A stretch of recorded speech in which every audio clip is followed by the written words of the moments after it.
Hello friends, good morning. Welcome to online classes. मैं अरविंद कुमार सोनकर। आज का हम लोगों का जो टॉपिक है रेखीय समीकरण का हल एवं उससे संबंधित प्रश्न। ये हमारा यूनिट 7 है, इकाई 7। इसके पहले हम लोगों ने समीकरण और सर्व समीकरण के बारे में पढ़ा था। आज हम लोग रेखीय समीकरण के बारे में पढ़ेंगे। रेखीय समीकरण किसे कहते हैं और उसके प्रश्न किस तरह से आते हैं उसके बारे में हम लोग जानेंगे। आइए देखते हैं रेखीय समीकरण। जब किसी समीकरण में उपस्थित चर की अधिकतम घात 1 होती है तो ऐसे समीकरण को रेखीय समीकरण कहते हैं। जैसे कोई हम एग्जांपल लेते हैं, 5x + 3 बराबर 23। अब यहाँ पे क्या दिया है? x की घात क्या है? यहाँ कुछ नहीं दिया तो क्या मानते हैं? यहाँ पे x की घात 1। यहाँ पे x की घात क्या होगी? 1। तो अधिकतम घात 1 होती है, यानी एक जो चर दिया है उसकी अधिकतम घात क्या होगी? 1 होगी। इसको चर बोलते हैं x। इसकी घात अधिकतम क्या होनी चाहिए? 1 होनी चाहिए। तो ऐसा समीकरण क्या कहलाता है? हमारा रेखीय समीकरण कहलाता है। 8x + 4 बराबर 44। अब इसमें भी क्या दिया है? x का मान 1 ही दिया है। तो ये क्या हो गया हमारा? ये रेखीय समीकरण हो गया। अब रेखीय समीकरण कैसे हम लोग हल करते हैं उसके बारे में हम लोग जानेंगे। तो हल करने की एक विधि है प्रयत्न एवं त्रुटि की विधि। प्रयत्न एवं त्रुटि की विधि।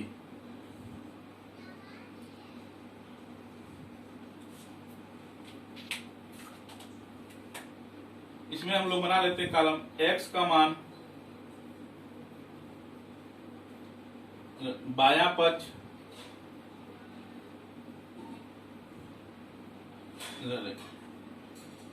दायां पक्ष।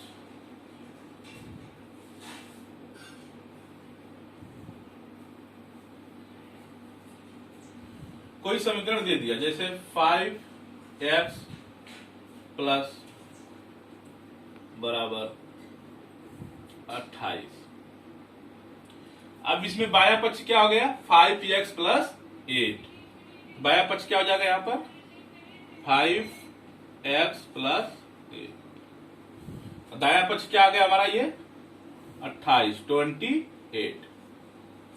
अब s का कौन सा मान रखें कि बायां पक्ष भी बराबर आ जाए और दायां पक्ष भी बराबर हो जाए? तो मान लीजिए x बराबर हम लोग 1 रखते हैं। x बराबर क्या रखते हैं? 1। तो यहां पर क्या हो जाएगा? 5 × 1 = 8। इधर क्या हो जाएगा? 28।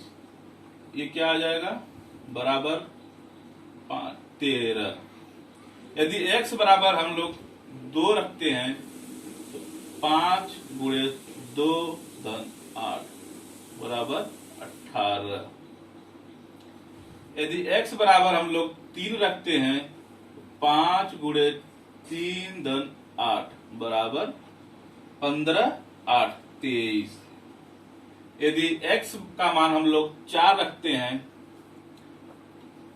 5 × 4 = 8 बराबर 28। तो यहां पर क्या आ गया? 28। हमारा दायां पक्ष क्या दिया था? दायां पक्ष हम लोग का 28 था। तो ये जब ये 28 आ गया तो क्या हो गया? हम लोग का ये जो मान रखे थे x बराबर 4, यही समीकरण का हल कहलाएगा। इसको बार बार जैसे हम लोग एक बार 1 रखें, 2 रखें, इसी को बोलते हैं प्रयत्न और त्रुटि। क्योंकि ज्ञान गलत हो जा रहा है, इसी को बोलते हैं त्रुटि। प्रयत्न और त्रुटि का यही मेथड है, तरीका है। x बराबर क्या आ गया? x बराबर हम क्या रखे थे? 4। तो हमारा ये बायां पक्ष और दायां पक्ष दोनों बराबर हो जाएगा। अभी x बराबर यहाँ 4 रख दिए तो 5 × 4 = 8 बराबर 28। 5 चौको 20 धन 8 बराबर 28। 28 बराबर 28। तो x का विशिष्ट मान क्या हो जाएगा? 4। x प्लस 3 बराबर 19। अब हम लोग x पर क्या घात है? एक घात। तो कौन सा समीकरण हो गया? ये रेखीय समीकरण हो गया। तो अब हम लोग x का मान रखेंगे, प्रयत्न करेंगे। x बराबर यदि हम लोग 1 रखते हैं तो बाया x बराबर 1 रखते हैं तो बाया पक्ष क्या हो जाएगा? 8 गुणे 1 धन 3। तो 8 एकम 8 और 3 11। दाया पक्ष क्या हो जाएगा? 11 हो जाएगा।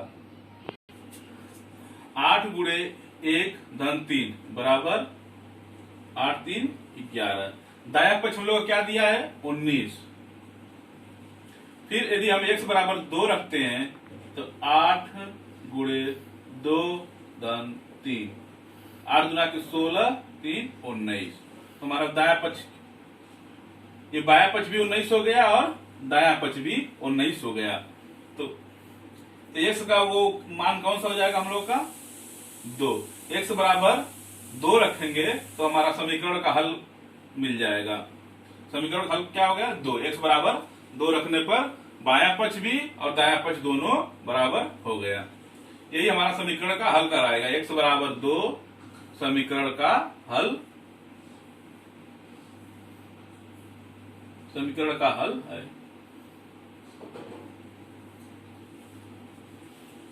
समीकरण हल करने की उपयुक्त विधि के को हम लोग देखते हैं। उपयुक्त विधि, समीकरण को हल करने की उपयुक्त विधि के अंतर्गत इसमें 4 पॉइंट दिए गए हैं। पहला है, अगर कोई रेखीय समीकरण दिया गया है, अगर दोनों पक्षों में हम कोई भी संख्या जोड़ते हैं तो उसके मान में कोई परिवर्तन नहीं होता है।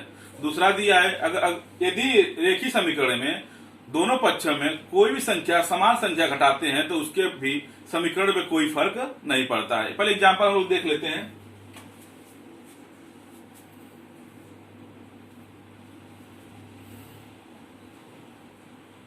दोनों पक्षों में समीकरण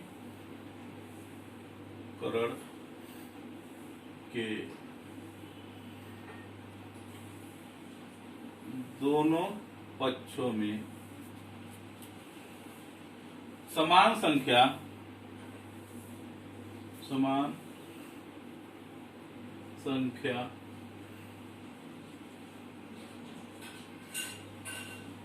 जोड़ने पर समीकरण अपरिवर्तित रहता है। समीकरण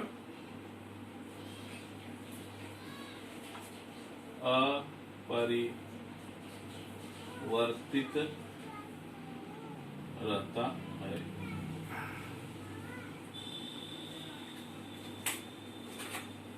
-5 बराबर 10।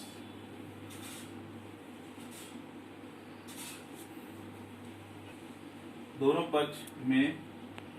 पक्ष में 5 जोड़ने पर x माइनस 5 प्लस 5 बराबर 10 प्लस 5।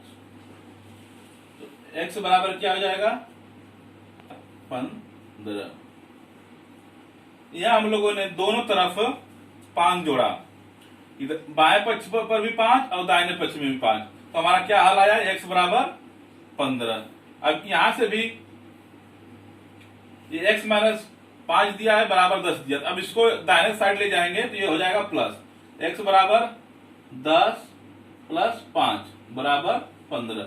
इस तरह से भी हमारा उत्तर 15 आ रहा था और इस तरह से भी हमारा उत्तर 15 आ रहा है। इससे यह सिद्ध होता है कि दोनों भी पक्ष में अगर समान संख्या रखते हैं तो समीकरण पर कोई प्रभाव नहीं पड़ता है। इसी तरह आगे हम लोग देखते हैं। 2 बराबर 8, ये हमारा समीकरण दिया है। x की घात यहां क्या है? 1 है। तो क्या एक कैसा समीकरण हो गया? रेखीय समीकरण हो गया। अब हम दोनों पक्षों में यदि 2 जोड़ देते हैं, दोनों पक्षों में 2 जोड़ने पर x माइनस 2 प्लस 2 बराबर 8 प्लस 2, x माइनस 2 प्लस 2 बराबर 10। ये माइनस 2 प्लस 2 कैंसिल हो जाएगा, तो x बराबर क्या आ जाएगा 10। अब यहां पर भी जो समीकरण दिया था x माइनस 2 बराबर 8, अब ये माइनस 2 को इधर ले जाएंगे तो क्या हो जाएगा, ये प्लस 2 हो जाएगा। x बराबर 8 धन 2 बराबर 10। इस तरह से भी हमारा 10 उत्तर आ गया, इस तरह से भी 10 उत्तर आ गया। तो हम इसे देखते हैं कि अगर बाएं पक्ष में भी और दाएं पक्ष में भी कोई भी ये समान मान रखते हैं तो समीकरण पे कोई प्रभाव नहीं पड़ता है, उसका हल एक ही आएगा। घटाने पर, संख्या घटाने पर भी समीकरण अपरिवर्तित रहता है। घटाने पर भी समीकरण अपरिवर्तित रहता है। एक देखते हैं हम लोग, बराबर 19, x प्लस 8 बराबर 19। अब हम लोग इसमें से यदि दोनों पक्षों में 8 घटाने पर x प्लस 8 माइनस 8 बराबर 19 माइनस 8, 8 से 8 कैंसिल हो जाएगा, x बराबर क्या हो जाएगा, 19 में से 8 गया 11। इस तरह से भी हम लोग x बराबर 19 माइनस 8 बराबर 11, इस तरह भी उत्तर 11 आ रहा है, इस तरह से भी उत्तर समीकरण का हल 11 आ रहा है। यहाँ पर भी हम लोगों ने दोनों तरफ से 8 घटाया तो उसका मान कोई अपरिवर्तित नहीं रहा, तो हम क्या करें, दोनों पक्षों में अगर संख्या घटाते हैं तो समीकरण का मान अपरिवर्तित रहेगा, समीकरण हमारा अपरिवर्तित रहेगा और उसका हल भी अपरिवर्तित रहेगा। अब हम लोग आते हैं गुणा, तो देखते हैं समीकरण के दोनों पक्षों में समान संख्या से गुणा करने पर, समान संख्या से गुणा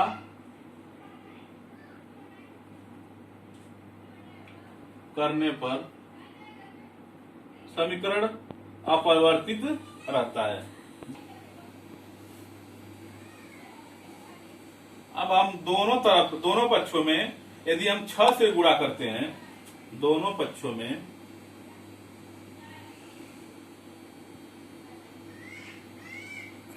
6 से गुणा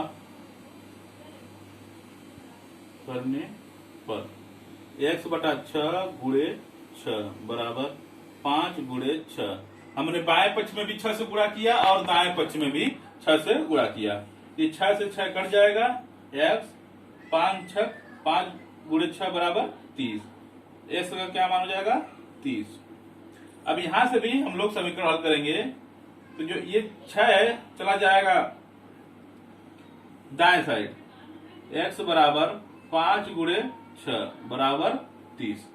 इस तरह से भी x बराबर 30 आ गया, x बराबर 30 इस तरह भी आ गया। अगर हम लोग समीकरण के दोनों पक्षों में समान संख्या से गुणा कर दिए तो उसका समीकरण क्या रहता है, अपवर्तित रहता है, क्योंकि उसका हल भी अपवर्तित ही है। यहां पर भी 30 आया है तो यहां पर भी 30 आया है।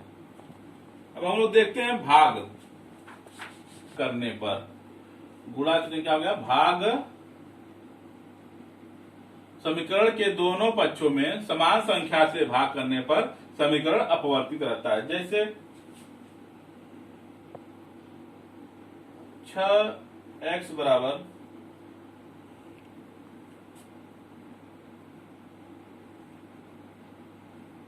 24,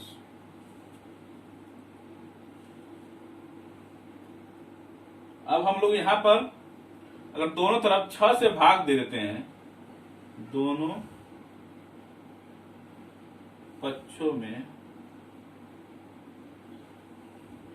6 से भाग देने पर 6x/6 बराबर 24/6। दोनों तरफ क्या किया हम लोग 6 से भाग दे दिए। ये 6 से 6 कट गया, यहाँ क्या बचा x। ये 6 चौक को 24, x बराबर 4। यहां से भी हम लोग कर देंगे, x बराबर हो जाएगा 24/6 बराबर 4। यहाँ पर भी x का मान 4 आ गया, यहाँ पर भी x का मान 4 आ गया, यानी हमारा समीकरण क्या हुआ, अपवर्तित रहा और उसका हल भी अपवर्तित रहा। लोग दैनिक जीवन में वार्षिक प्रश्न से कैसे समीकरण बनाते हैं उसको हम लोग देखेंगे और उसका हल करेंगे। एक एग्जाम्पल हम लोग देखते हैं। 5 पुस्तकों का मूल्य 7 पुस्तकों के मूल्य से 14 रुपए कम है, तो एक पुस्तक का मूल्य ज्ञात कीजिए। तो हम लोग मान लेते हैं एक पुस्तक का मूल्य, माना एक पुस्तक का मूल्य बराबर x रुपया है, x रुपया है। एक पुस्तक का मूल्य क्या है, 1 रुपया है। तो 5 पुस्तकों का मूल्य 5 गुणे x, 5 गुणे x बराबर 7 गुणे x बराबर 7 पुस्तकों का मूल्य 7 गुणे x माइनस 14, ये हो जाएगा 5x बराबर 7x माइनस 14। 5 पुस्तकों का मूल्य हो गया 5x, 7 पुस्तकों का मूल्य हो गया 7x। अब ये किसके बराबर है, 7 पुस्तकों के मूल्य के में से 14 कम के बराबर है। अब इसको हम लोग हल कर देंगे। ये 5x को इधर ले जाएंगे और 14 को इधर कर देंगे, ये प्लस हो जाएगा, माइनस उधर आ जाएगा, तो इधर हो जाएगा 7x माइनस 5x, ये हो जाएगा 14 बराबर, ये 7x में से 5x गया 2x, x बराबर क्या आ जाएगा, x बराबर 14/2 बराबर 7। x बराबर क्या आ गया 7। अब 5 पुस्तक का मूल्य क्या हो जाएगा, 5 गुणे 7 बराबर 35, और 7 पुस्तक का मूल्य क्या हो जाएगा, 5 पुस्तक का मूल्य यहाँ 5 गुणे 7 35, और 7 पुस्तक का मूल्य 7 गुणे 7 बराबर 49। अब ये 35 49 से 14 रुपए कम है, अतः यही हमारा क्या हुआ, समीकरण का हल हुआ। x बराबर एक पुस्तक का मूल्य कितना आ गया 7 रुपए। एक एग्जाम्पल हम लोग और देखते हैं, क्या है जिसके 1/3 में वह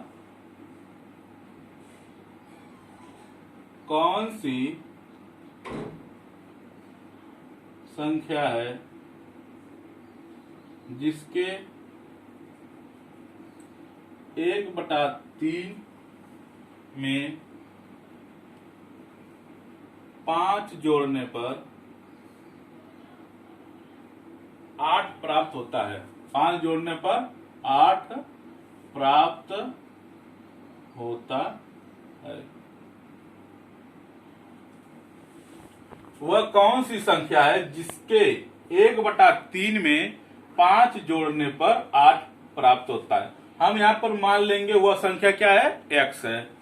तो माना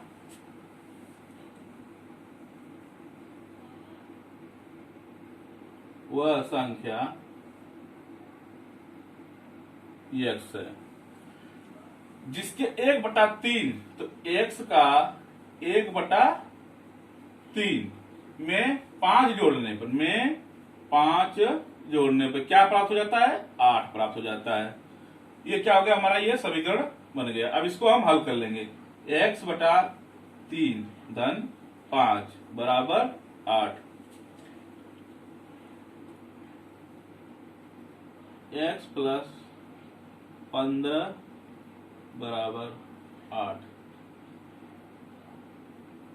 या x + 15, ये 3 इधर चला जाएगा, 8 गुणे 3 बराबर x प्लस 15 बराबर 24। x बराबर 24 माइनस 15, x बराबर 9। क्या आ जाएगा हमारा x बराबर, क्या जाएगा 9। अब यहाँ हम लोग देख लेते हैं, अगर हम 9 रख देते हैं, 9 का 1/3 में 5 जोड़ने पर क्या मिलता है, 3 त्रिके 9, 3 धन 5 बराबर 8, यानी 8 प्राप्त होता है। समीकरण हल क्या हो जाएगा, x बराबर 9। इस तरह हम लोग दैनिक जीवन में इस तरह समीकरण हम लोग बनाते हैं। धन्यवाद।